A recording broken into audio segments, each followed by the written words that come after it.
সরিষাগঞ্জে তখন খুব ঠান্ডা পড়েছে। এমন সময় রবিন প্রবীণ বসে গল্প করছিল। তখন রবিন বলে উঠল, আরে ভাই, আজকে তো খুব ঠান্ডা পড়েছে। মনে হচ্ছে আর দুটো দিন এরকম ঠান্ডা থাকলে ঘর বাড়ি গ্রাম মানুষজন সবাই বরফ হয়ে যাবে।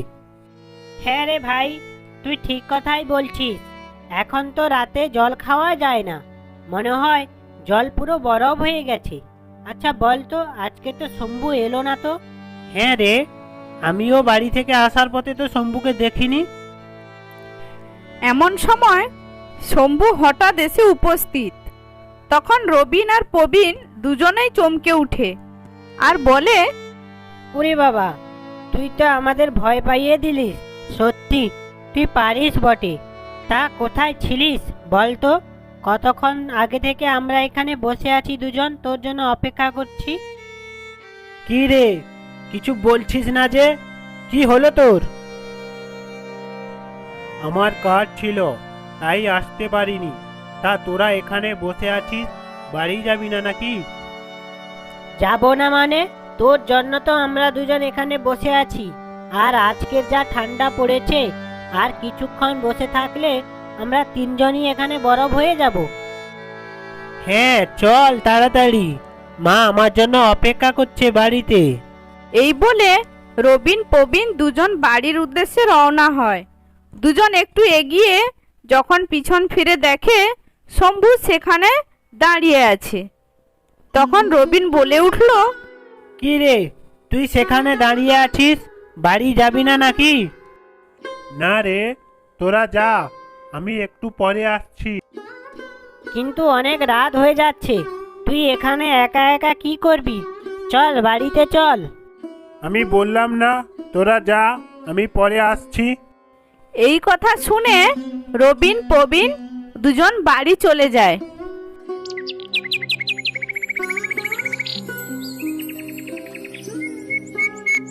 কই গো, শুনছো? ঘরে রান্না করার মতো কিছু নেই।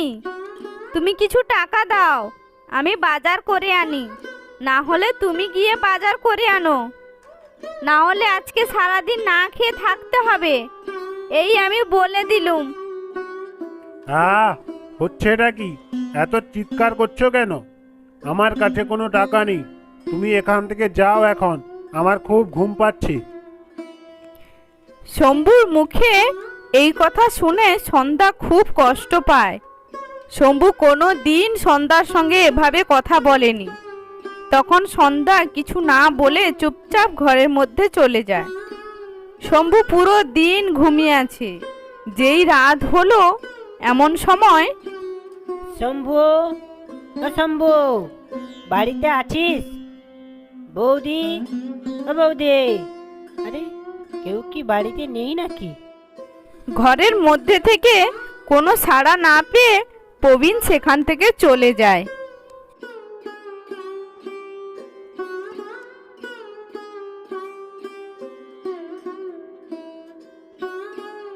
কি রে, তুই এত চুপচাপ করে বসে আছিস আর কি ভাবছিস?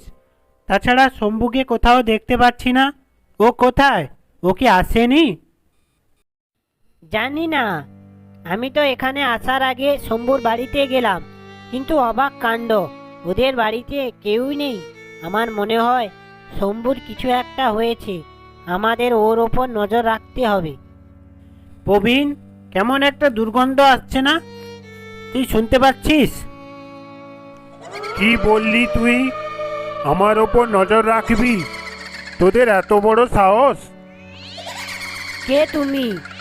শম্ভু কোথায় বলো আমাদের? শম্ভু? শম্ভু তো কাল রাতে মারা গেছে।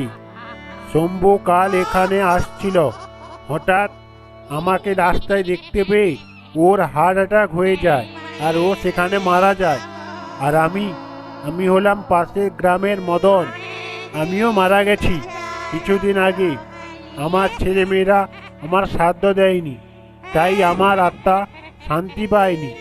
আমিও অনেক দিন ধরে ওই পাশের জঙ্গলে থাকতাম, কিন্তু এখন আমি শম্ভুর শরীর পেয়েছি, তাই আমি যেখানে খুশি সেখানে যেতে পারি, আর আমি পুরো মুক্ত হয়ে গেছি।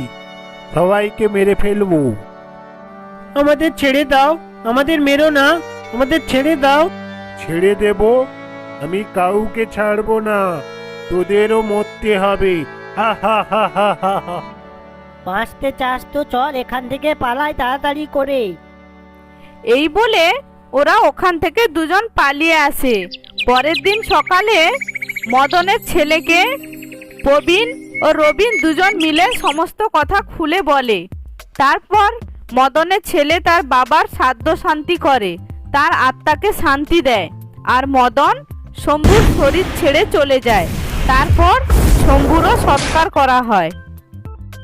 তো বন্ধুরা, গল্পটি কেমন লাগলো? যদি ভালো লাগে চ্যানেলটিকে লাইক, শেয়ার, সাবস্ক্রাইব করো। অবশ্যই কমেন্টে জানাও কেমন হয়েছে। আজকে এই পর্যন্ত। সবাই ভালো থেকো, সুস্থ থেকো।